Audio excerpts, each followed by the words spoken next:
आज की कथा में हम श्रवण करेंगे ऋषि और मुनियों को ठगना कितना घातक हो सकता है। श्रीमद् भागवतम का 11वां स्कंद अध्याय 1। यदुवंश को ऋषियों का शाप मिलना। ओम नमो भगवते वासुदेवाय। ओम ज्ञानतिमिरान्धस्य ज्ञानाञ्जनशलाकया चक्षुरुन्मिलितं येन तस्मै श्रीगुरवे नमः।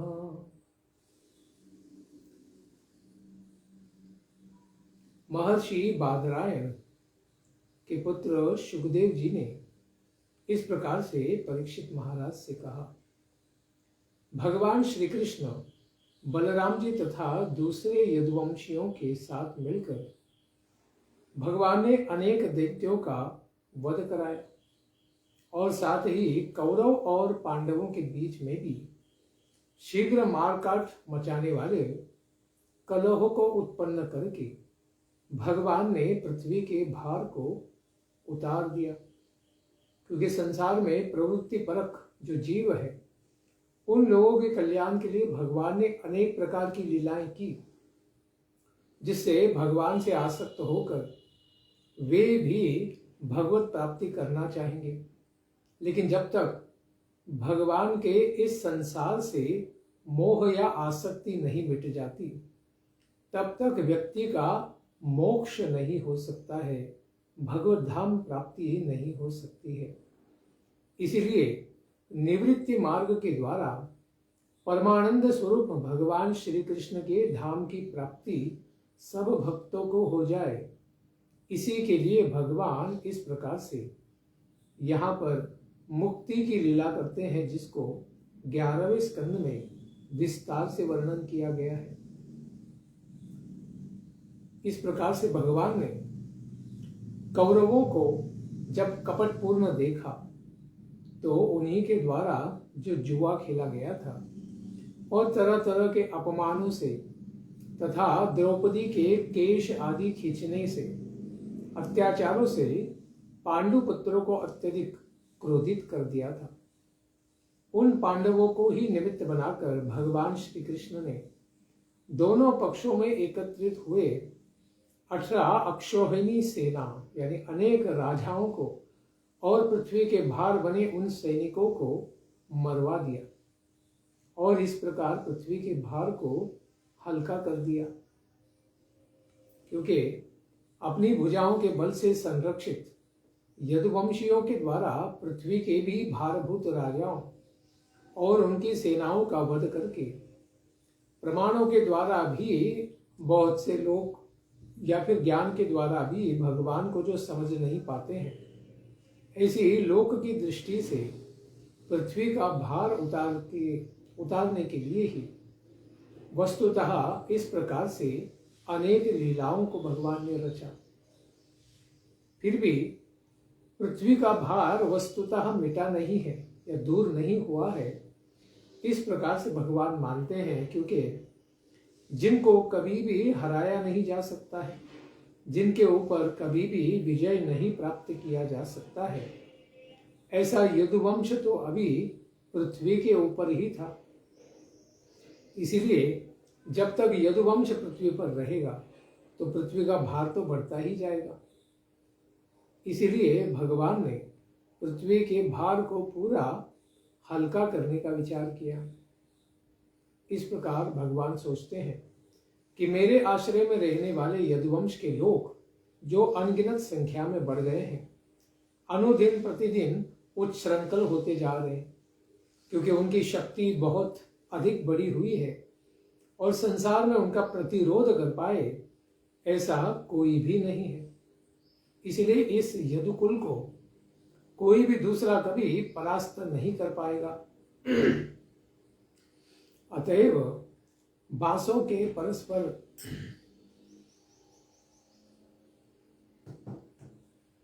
इसलिए बांसों के परस्पर की रगड़ से, घर्षण से उत्पन्न अग्नि के द्वारा बांस समूह स्वयं भी जल जाता है और पूरे जंगल को भी जला देता है। इसी प्रकार यदुवंश के भीतर भी कलह पैदा करके मैं विनाश करवा दूंगा, इस प्रकार से भगवान ने सोचा। और उसके पश्चात मैं शांति से अपने भगवत धाम गोलोक वृंदावन जा सकता हूं। इस प्रकार से अगर पृथ्वी का भार अगर मैंने उतारा नहीं और यहां से चला जाऊं तो फिर पृथ्वी माता पुनः दुखी हो जाएगी। इसलिए भगवान ने सोचा कि यदुवंश को भी, खास करके जो देवता भगवान की सेवा के लिए यदुवंश में जन्म लिए थे, उनका भी उद्धार करना आवश्यक था। क्योंकि भगवान तो सर्वशक्तिमान है और सत्य संकल्प है। भगवान जो भी संकल्प लेते हैं वह अवश्य ही पूरा होता है। इस प्रकार का निश्चय करके वे अपने वंश का संहार कर देते हैं, जिसका विस्तृत वर्णन इसी स्कंद के 30वें अध्याय में हम श्रवण करेंगे। तो भगवान ने क्या योजना की? श्री भगवान के दिव्य विग्रह तो तीनों लोगों को अपने सौंदर्य के द्वारा आकर्षित करते हैं, या फिर कहिए कि दूसरे किसी भी के सौंदर्य का तिरस्कार करने वाली है। क्योंकि भगवान से तो छल में, बल में और प्रेम में और सौंदर्य में कोई भी बड़ा नहीं है। इसलिए उन्होंने अपने सौंदर्य के माधुर्य से अपने सारे भक्तों के नेत्रों को अपनी ओर आकर्षित कर लिया। उनकी अत्यंत मधुर वाणी थी, उसी को स्मरण करने वाले लोग तो उनके सर्वथा चित्त को हरण करने का अनुभव करते थे। इस प्रकार भक्त सदा ही भगवान का चिंतन करते। ऐसे भगवान ही त्रैलोक के सुंदर थे, या फिर रुक्मिणी जी ने जिस प्रकार से कहा था, भुवन सुंदर थे। पृथ्वी पर भी कोई उनके समान सुंदर नहीं है, या फिर त्रैलोक के सुंदर, तीनों लोकों में उनके समान सुंदर कोई नहीं है। इसीलिए उनके उन दिव्य चरणों और चरणों के चिन्हों को देखने वाले सारे उनके भक्त उन्हें देखते ही रह जाते और अन्यत्र उनका मन कहीं भी नहीं जाता था। इस तरह से उनके समय में विद्यमान सभी जो लोग थे, इनके चक्षु आदि, नेत्र आदि की प्रवृत्ति उन्होंने भगवान के चरणों में ही समर्पित कर दी थी। और उसके पश्चात उत्पन्न होने वाले लोगों के लिए सुंदर कीर्ति का इसलिए विस्तार किया कि अभी यानी संप्रति कलयुग में भी उत्पन्न होने वाले सारे लोग इस भगवान की दिव्य कीर्ति का श्रवण और कीर्तन करके इस संसार सागर को बड़ी आसानी से पार कर सकते हैं। इस तरह से भगवान भी अपनी लीलाओं को समेटकर बाद में भगवत धाम चले जाते हैं। इसके ऊपर राजा परीक्षित प्रश्न पूछते हैं कि ऐसे दिव्य यदुवंशियों का मन तो सदा ही भगवान में लगा रहता था, तो वे ब्राह्मणों के भक्त थे और सारे याचक कर्ताओं को दान दिया करते थे, किसी को भी खाली हाथ नहीं जाने देते थे। नित्य ही वे वृद्ध पुरुषों की सेवा करते थे और उनसे सदुपदेश भी प्राप्त करते थे। ऐसे यदुवंशियों को ब्राह्मणों ने शाप कैसे दिया, जिसको आपने पीछे ही वर्णन किया है। इसीलिए हे विप्रवर सुखदेव जी, जिस कारण से ऋषियों ने यदुवंश को शाप दिया था, उस शाप का स्वरूप क्या था? वे सभी यदुवंशी एक समान चित्त वाले थे, तो उनमें भेद बुद्धि कैसे उत्पन्न हो गई, जिसका कारण कलह किस प्रकार से उत्पन्न हुआ, इसके बारे में आप बताइए।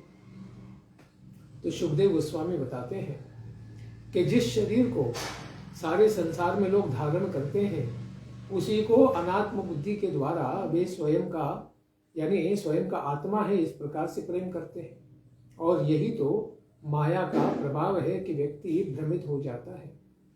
इस भ्रम से बाहर निकालने के लिए ही भगवान इस संसार में अवतार धारण करते हैं। इस प्रकार भगवान जो समस्त सांसारिक चेतना का त्याग करके भगवान में धारणा करता है, समाधि प्राप्त करता है, वह भी संसार को पार कर जाता है।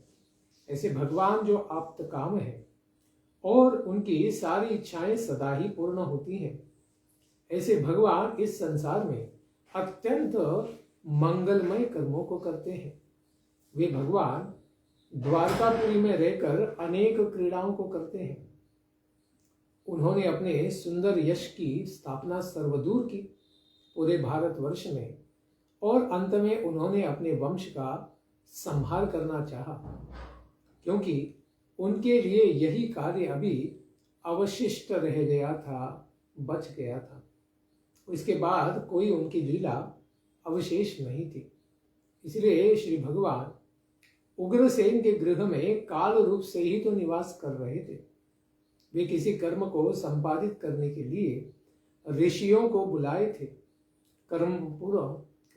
कर्मकांड पूरा हो जाने पर, वे ऋषियों के विदा कर देने पर ऋषिगण भी श्री भगवान के पुण्य समूह और उनके स्वरूप सुमंगलमय ऐसे कर्मों की चर्चा करते हुए पिंडारक क्षेत्र में चले जाते हैं। उन्हीं ऋषियों के नाम बताते हैं कि कौन कौन से ऋषि थे। संसार के अत्यंत प्रतापी ऋषि विश्वामित्र, असित, कण्व, दुर्वासा, भृगु, अंगिरा, कश्यप, वामदेव, अत्रि, वशिष्ठ और नारद आदि ऋषि थे। एक दिन ऐसा हुआ कि यदुवंश के कुछ उद्दंड बड़े उत्साही राजकुमार खेलते हुए उन ऋषियों के पास चले गए और वे बनावटी नम्रता पूर्वक झूठ मूठ विनोद में ही उनके चरण कमलों में प्रणाम करके इस प्रकार कहते हैं। और वे क्या करते हैं? जाम्बवती नंदन सांब जो है, जो भगवान शिवजी से भगवान ने प्राप्त किया था, वही कार्तिकेय के अवतार, वही सांब को उन्होंने स्त्री का वेश में सजा दिया था, मानो वो स्त्री लगे और वो भी गर्भवती लगे। उसके पेट में कोई कपड़ा बांध दिया था, जिसके कारण लगता था बाहरी रूप से कि कोई ये गर्भवती स्त्री है। इस प्रकार से उन्होंने कहा कि हे ऋषिवर, ये गर्भिणी अत्यंत सुंदर युवती है, यह आपसे कुछ पूछना चाहती है।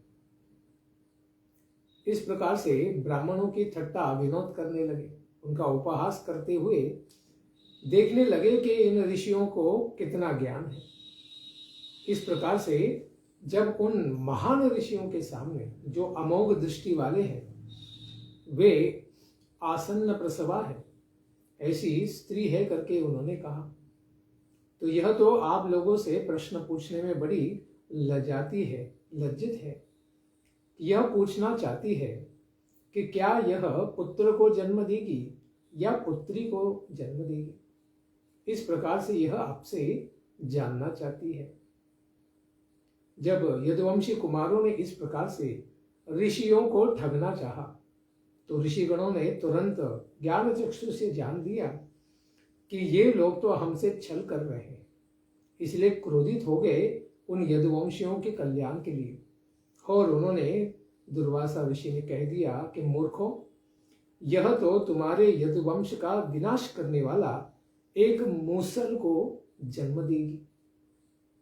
इस प्रकार मुनियों की बात को सुनकर सभी यदुवंश कुमार बड़े डर गए और उन्होंने शीघ्रता से जो छलपूर्ण स्त्री का रूप धारण करवाया था, ऐसे सांब के पेट को, जिसको कपड़ा बांधा था, उसको खोल करके देखा, तो उन्होंने देखा कि सचमुच वहां से एक भयानक लोहे का मुसल ही निकल रहा है। इस प्रकार वे तो अत्यंत डर गए कि ऋषि मुनियों का साथ तो तत्क्षणात वह शाप सत्य हो गया है और मुसल तो प्रकट हो गया है और ये यदुवंश का विनाश करेगा। इस प्रकार से सुन के तो बहुत डर गए और वे पछताने लगे और कहने लगे कि हम मूर्खों ने ये क्या कर दिया, हम लोगों को ऐसा नहीं करना चाहिए था। पछतावा करने लगे। इस प्रकार अभी हम लोग क्या करेंगे। इस तरह बड़े भयभीत होकर वे उस मुसल को लेकर घर आ गए।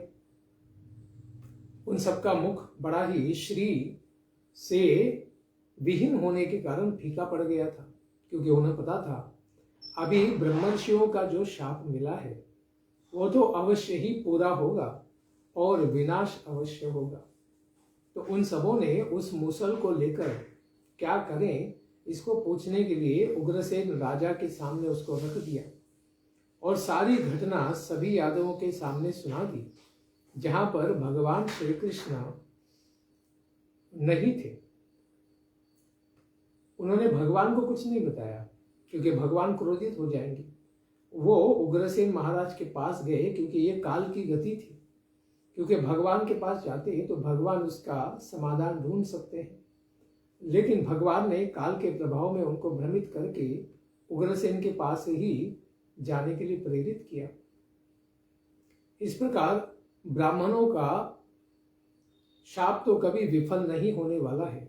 इस बात को सुनकर आश्चर्यचकित द्वारकावासी अत्यंत भयभीत हो गए।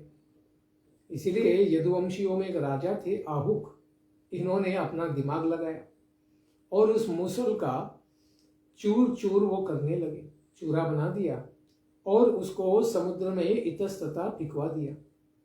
और जो बचा हुआ भाग, जो टुकड़ा, उसकी पाउडर नहीं बन पाई, चूरा नहीं बन पाया, ऐसे बचे हुए लोहे को उन्होंने एक कहीं और फिकवा दिया। इस प्रकार वह जो लोहे का टुकड़ा बचा हुआ था वो एक मछली ने निगल लिया और चूर्ण जो था वो बह बहकर समुद्र ने किनारे के ऊपर उसको ला दिया और वह बीज रूप बनकर जब जमीन में प्रवेश करता है तो वहीं से एरका नाम की घास बहुत ही शक्तिशाली लठों के जैसे उसका उग जाना और शीघ्रता से बढ़ जाना वहां पर दर्शन किया गया। और मछुआरों ने जाल से दूसरे मछलियों के साथ उस मत्स्य को पकड़ लिया जिसने सारे मूसल का बचा हुआ जो छोटा सा लोहे का टुकड़ा था उसको उसने निगल लिया था। तो उस मछली को भी मछुआरों ने पकड़ा और उसके पेट में विद्यमान वह लोहे का टुकड़ा जब मछली को काटा गया तो वो टुकड़ा उस व्याध को प्राप्त हुआ जिसका नाम था जरा। जरा ने देखा कि ये तो टुकड़ा बहुत अच्छा है और इसको और उसने धार धार बना दिया, जिसके द्वारा उसको उसने अपने बाण पर सजाया, जिसके द्वारा वह अलग अलग प्रकार के मृग और वन के पशुओं का वध कर सकता था। इस प्रकार से वह तेजस्वी बाण भी तैयार हो गया। इस प्रकार से एरका के बहुत शक्तिशाली लठ उत्पन्न हो गए और यह बचा हुआ टुकड़ा भी एक बाण के रूप में परिवर्तित हो गया।